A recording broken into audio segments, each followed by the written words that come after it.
CTV Edmonton, local breaking news with Silvana Venelich. Good evening and thank you for joining us. The Alberta Teachers Association says talks will not be held with the provincial government this weekend.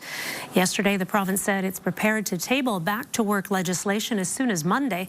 CTV's Mark Villani has more on how soon teachers could be back on the job and what it might mean for a future deal. Calgary teachers are arriving home after a rally outside Alberta's legislature. It's quiet now, but just hours earlier, they were joined by thousands of other educators, hoping the province heard their calls for action. If they didn't, they must be tone deaf. Our working conditions, children's learning conditions, we can do better. We need more teaching assistants. We need to reduce the class sizes. Please listen to us. Alberta's government says it is listening, offering wage hikes of 12 to 17%, 3,000 new teachers, and 1,500 educational assistants, all of which was rejected.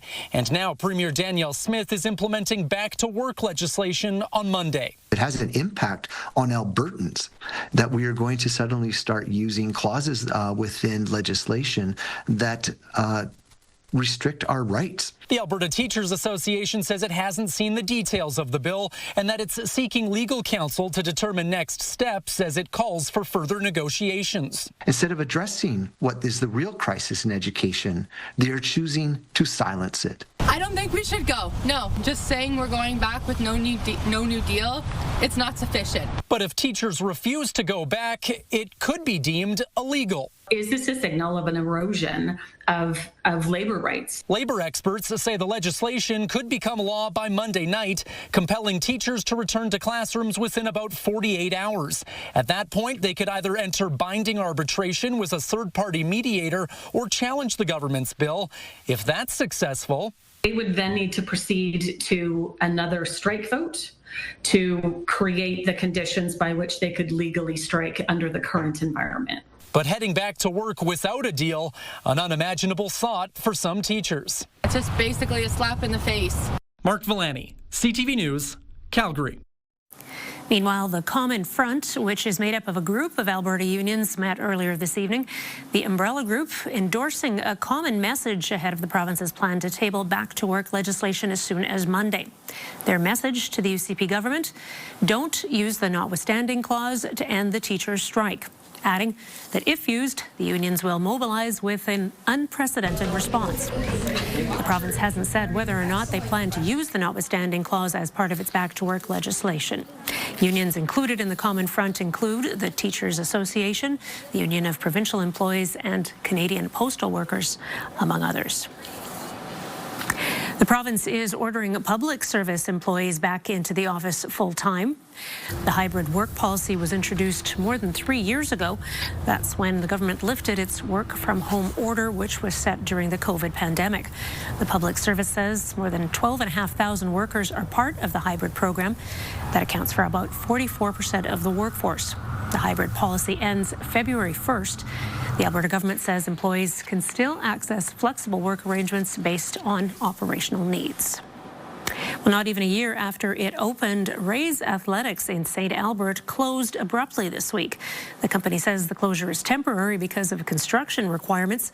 Its landlord says it's due to default. The CTV's Amanda Anderson reports all this has left one Alberta charity without a place to host its largest fundraiser of the year. Disappointment. We've worked really hard. The committee members, the players, everybody leading up to it. Significant disappointment. Alberta Lung spent 6 months planning a 24-hour pickleball tournament, a first in Canada and the organization's biggest fundraiser of the year. It was slated to start tonight at Ray's Athletics in St. Albert, but on Tuesday, the company sent users an email saying it had to temporarily close. With 200 local and out-of-province participants, Lee Allard says they had to act. To be fair to all of them, we needed to give them advance warning. We're not canceling it. We are postponing this event. It will happen. A notice on behalf of the landlord is posted at the facility saying the lease has been terminated due to default. A spokesperson from Rays Athletics tells CTV News the closure is temporary and discussions are taking place with several parties to find a resolution. We realize a lot of panic has ensued from some of the mixed messaging that has been spread around through unofficial channels, which has led to many believing this is a permanent closure. We appreciate everyone's patience with us while we navigate the situation. Out of respect for ongoing discussions, they would not comment on the lease termination notice. And we've been caught smack dab in the middle of it, as I'm sure lots of others are. Alberta Lung still hopes to have its event at the St. Albert facility in the near future, but is exploring other options. Money raised through the tournament is earmarked for breathing space, a new facility for lung transplant patients being built in 2026. Breathing space is the first of its kind in Canada. Patients come from all across the country to Edmonton for lung transplant. And so this home away from home will help with the out-of-pocket expenses that they incur when moving to Edmonton for their lung transplant. $80,000 has been raised so far for the tournament. Allard says the delay could be a silver lining. Some have said, I have more time to practice playing pickleball and really raise more money and awareness and tell people about this great event. Amanda Anderson, CTV News, St. Albert. A Catholic church in North Edmonton has been targeted by vandals twice this week. As CTV's Merrick Cash reports, the smashed stained glass windows will be difficult and expensive to replace. Repairs are underway at St. Clair's Catholic Church after the building was vandalized earlier this week. Many of the windows, the lower part of the church here, have been broken through with different sized stones. So we've had to board up all of the outside windows. Of course, many of the interior windows are also boarded up for safety reasons. The church says on Monday at around 4 a.m., 3 suspects threw large rocks at the windows. On Tuesday, it happened again, with more windows being smashed. Every window is a very unique shape, and so every window needs to now be recut and sort of set into the wall, of course, into the glass. More than 25 stained glass windows were shattered, and the church estimates the damage to cost at least $250,000. Why it happens, we don't always know the reasons, but I think hopefully in all of that, we can find a way as a community to also reach out. The Archdiocese hopes they're able to reach whoever is responsible to extend an olive branch. We can never just sit back and wait. We have to actually be proactive in how we engage people who may agree or disagree or who may be hurting in whatever way. The Edmonton Police Service has confirmed to CTV News that they are investigating both incidents. St. Clair's is accepting donations to help cover the cost of new windows. Merrick Takash, CTV News, Edmonton. Edmonton Fire and Rescue Services says fireworks are to blame for another house fire earlier this week. Just after 1 in the morning on Tuesday, crews responded to a fire at a home under construction in a South Central neighborhood. EFRS says sparks from fireworks ignited the fire on or near the garage. A neighboring home was also damaged. Edmonton police have taken over the investigation. Criminal charges have been laid against 3 people in a separate case where fireworks sparks started a fire at a home in Mill Woods Monday night. Homicide detectives have taken over after the death of a man found unresponsive in northwest Edmonton yesterday afternoon. EPS says officers found the 49-year-old man while responding to a disturbance near 90th Street and 112 Avenue. Despite receiving first aid from members of the public and paramedics, the man died. An autopsy was performed today. Police say more testing is needed to confirm the cause and manner of his death. A group of people in the West End have started a petition demanding the city make safety improvements at a busy intersection. CTV's Gates Warren spoke with community members about their concerns and how the city plans to address the issue. Almost every day, Bibin James and his family have to figure out a safe way to get across a busy West End road. It's hard to actually cross the intersection because we drop our kid at Uplands daycare. So every day, back and forth, just like crossing. They aren't the only ones who have trouble here. Drivers struggle too. This intersection is quite busy, so turning left and right is a nightmare sometimes. People say it's just a matter of time before a serious crash happens at Muskogosi Trail and 192nd Street. It's pretty easy to see why people do have concerns about this particular intersection. Aside from only 2 stop signs on either side of 192nd Street, there are no controls for vehicles or even pedestrians to cross. Some frustrated with the lack of measures are taking matters into their own hands. They hope a petition will bring attention and improvements to the intersection. Yeah, it would be helpful if, we can get lights set up, just so it's safer for the community around here. Along with a crosswalk or pedestrian lights, they hope to see speed reduction measures, better signage, and a traffic study in the area. The city says when deciding whether an intersection needs any of those things, a variety of factors are considered, including safety data, turn lanes, and potential wait times. We really want to confirm that the intersection is going to work for signals and it's required overall in the system based on all the data we have. It says of the 40 to 50 intersections in newer areas looked at every year, about 15 are usually approved for upgrades. The city has studied this area in the past and says at that time, improvements were not necessary. It says that doesn't mean it can't happen now. Listening to the community is really important. They are the users of these roads every day. So utilizing that information and, that specific intersection specifically, we've just did a ranking of that one. It is kind of ranking pretty high. In light of the new ranking, the city is committed to reassessing the intersection this winter, which could signal new measures in the new year. Gates Gorin, CTV News, Edmonton. The federal government is spending millions of dollars to support Black businesses in the prairies. Ottawa is committing $15.2 million over 5 years to the Black Entrepreneurship Program Ecosystem Fund. Edmonton MP and federal cabinet minister Eleanor Olszewski made the announcement at the Africa Centre. She says Black Canadians continue to face systemic barriers to starting their own businesses. Racism and discrimination, lack of access to capital and resources and networks and opportunities, all of these things are huge impediments to successes. The new funding will help not-for-profit organizations deliver training, services, and other supports to Black-led businesses and entrepreneurs. One local entrepreneur says this kind of support does much more than just help build businesses. Because when you invest in us, you don't just invest in entrepreneurs. You are investing in community builders, job creators, and a future of a country that truly reflects the diversity and innovation of its people. More information about the Ecosystem Fund and how to apply can be found on our website.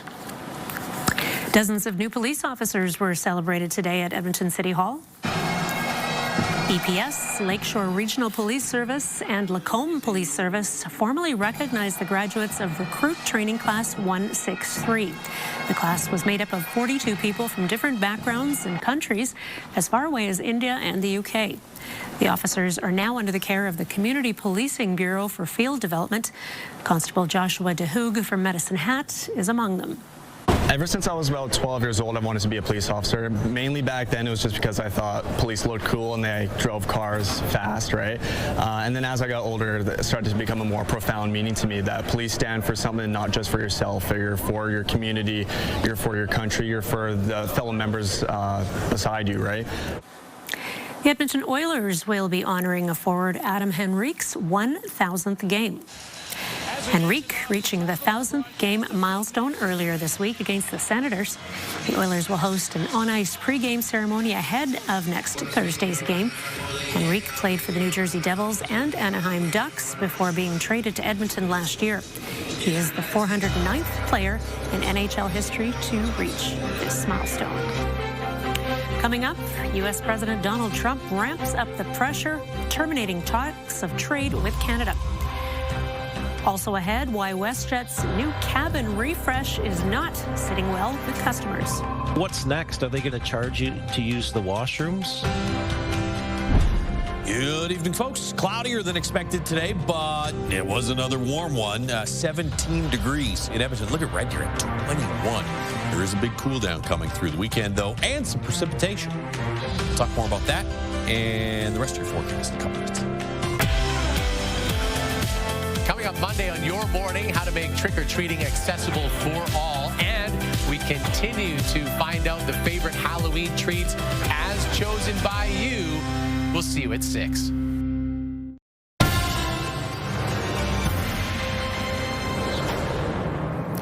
WestJet will soon start charging more to sit back and relax. The airline says it will be removing the recline option from some seats as part of a cabin refresh on some Boeing 737 MAX and 737-800 planes. Other seats will feature fixed recline seats. WestJet says it will give passengers different options at different price points. It seems like over the last 20 to 30 years, what airlines have done is sort of piece out different parts of the flight experience and charge customers for different parts. What's next? Are they going to charge you to use the washrooms? The first aircraft with the new configurations is expected to enter service later this month. The remaining 42 expected to be complete early next year. The fate of several crucial industries is under even more pressure after U.S. President Trump announced last night he was ending trade talks with Canada. CTV's Rachel Aiello has the details. Canadian industries impacted by the trade war are trying to roll with the latest punch from U.S. President Donald Trump. It's a never-ending story of ups and downs, and this is one of the downs. So we're looking forward to the next way up. The aluminum sector is among those hit the hardest. Trying to take this setback in stride, it says the longer tariffs last, the more impact will be felt south of the border. Which will just keep growing the pressure on the administration to find a way out of this situation. Similarly, the steel industry says it's waiting for further details to be made clear and will continue to work to find a path forward that works for the sector. Before Trump's termination, Canadian officials were working towards securing sectoral deals. Today, the industry minister says the American administration's unpredictability comes as no surprise. The question is not how I react, but what do we do? And my answer to that is head down. We need to concentrate on what we can control. But the auto sector says any delay in getting a deal could be dire. We can't wait until July 2026 for a new USMCA. We can't wait until tomorrow for a new USMCA. The dominoes are now falling. With the Prime Minister saying Canada stands ready to resume negotiations, business leaders say a Team Canada approach is needed to find a path back to the bargaining table. And we need to make sure that everyone is aligned with what's taking place, recognizing that some may get some relief before others do.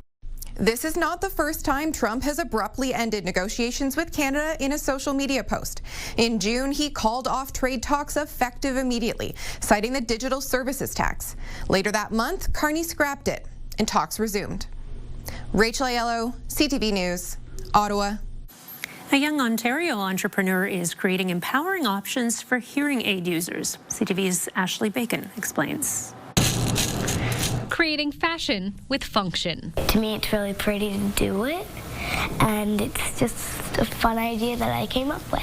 9-year-old Olivia Barber designs and makes earrings that attach to hearing aids like hers. These little hoops go onto it, just little slide on, and then you just put the tube or whatever back on.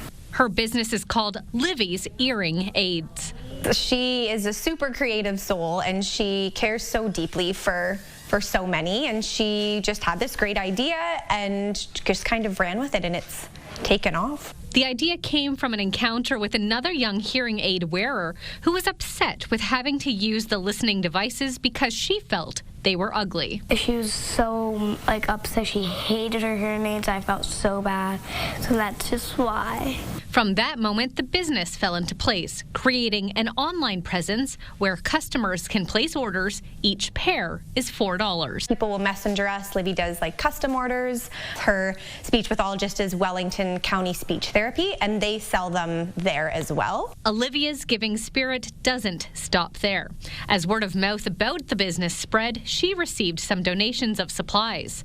The earrings that were made using those beads were donated. We've gone to our late like grandmothers, like local retirement homes here, and give them to usually seniors is where we find a lot of people that can make use of the hearing aids. I hate seeing people upset. It's the worst feeling, but seeing people happy is the best. Ashley Bacon, CTV News, Mount Forest. After the break, looking back at the last time the Toronto Blue Jays were in the World Series. Do you remember 92 and 93, the last time they won? I wasn't born. Programming brought to you by James H. Brown Injury Lawyers, the heavy hitters of injury law. Welcome back. Stayed a couple of degrees above zero this morning. Should be above zero again tomorrow morning, but we'll be a little closer to average tomorrow. About 13, maybe 14 for a daytime high. Not quite as warm as yesterday and today. Yesterday up to 17 degrees. Today 17 degrees. By Sunday, we're around average, somewhere in the 8 or 9 degree range for a daytime high. And we do have some precipitation in the forecast. I think most of this, both Saturday and Sunday, will be north of the Edmonton area. But there's a chance early tomorrow morning between about 5 and 8 a.m. to see some showers. A little better chance for some steadier rain here off to the northeast, although by suppertime, that's even north of Fort McMurray and in Edmonton. After a cloudy and gusty start to the day, we get some sunshine tomorrow afternoon. The wind will die down. Here's the next system coming through. And again, it's just scattered showers early in the morning. Turns a little steadier, I think, mainly north of the city. But we'll probably get some rain in and around the Edmonton area through at least the first half of the day. By the afternoon hours, it's really kind of most of this starting to lift off to the north. We're right on the edge of this, and that goes for Sunday night as well. We're right on the edge, which is good news because a lot of this changes over to snow by the time we get to Sunday evening, and some of that snow will continue into Monday in northern Alberta. Most areas are going to have that melt-on contact, but there are some spots in northern Alberta that could see some accumulation by the end of the day Monday. Here in Edmonton, I think most, if not all of that precipitation, though, certainly the snow, stays north of us by late Sunday. 5 degrees in Fort McMurray, 0 in Grand Prairie tomorrow morning. We'll be around 7 degrees here in the city. 10 for Fort McMurray with some rain in the forecast. We said by summertime that should be out of your area. 10 degrees in Grand Prairie, about 14 with some sunshine in Red Deer, and here in Edmonton, 13 or 14. Slight chance of a shower in the morning, sunshine in the afternoon. 8 degrees Sunday, cloudy all day. Best chance for rain comes in the morning. Just a slight chance through the afternoon hours, and then gusty and 7 on Monday. Does improve a little bit temperature-wise middle to the end of next week, back into double digits, and Halloween looks like about 12 degrees. That is your forecast. A lot has changed since the Blue Jays last made it to the World Series in 1993. Kim Campbell was Prime Minister, and the World Wide Web was only a few months old. CTV's Heather Wright takes a look at what else has changed for Jays fans. 32 years and 1 day. That is how long it has been since the Toronto Blue Jays last won the World Series. Do you remember 92 and 93, the last time they won? I wasn't born. And neither was most of the Blue Jays roster. Just 6 players were alive during the Jays' last trip to the Fall Classic, including pitcher Jeff Hoffman, who was just 10 months old. Everybody was watching the same game. There was no internet at the time, so that's all we had. Back then, the Blue Jays' opening day payroll was the highest in the league at nearly $46 million in 1993 dollars, which is roughly $100 million today. Much less than the $239 million spent by the Blue Jays this year, the 5th highest payroll. Outside the Dome, the hot dog vendors haven't changed much in 30 years, though their prices have. $6 now compared with $2 in 93. But one of the biggest changes, tickets, how they're bought and how much they cost. 32 years ago, dedicated fans camped out all night to score World Series seats. This year, tickets were scooped up online in minutes, with some resale prices as high as $20,000. Not even close to prices 30 years ago. Singles and obstructed seats on sale for all 4 games of the World Series at $78, $58, and $32. Touch them all, Joe! And while a lot has changed since Joe Carter touched them all, some things have not. Rick Pritchard biked down to the Rogers Centre just to take it all in. Here I am trying to get a smell of the atmosphere. Lois Newell is from Nova Scotia and watched the Jays win in 93 with her son Andrew. She's now back with her son and 3 grandchildren. This means a lot because this is something that my grandchildren can remember. And 32 years ago, there were 2 Canadian Major League Baseball teams. Now it's just the Blue Jays, playing not only for Toronto, but for the entire country. Heather Wright, CTV News, Toronto. And Blue Jays fever making its way to a local kitchen. Mother and daughter duo Mom and Me Yeg have started making cookies that look like Jays jerseys. You know, they have watch parties and they have things like that, and then so to be able to add a little personalization to a party or to something like that, it's a good feeling. It's nice. The Jays cookies will be offered at a discount during the World Series. And that is our show for this Friday. Thanks so much for watching. Have a good weekend. Good night.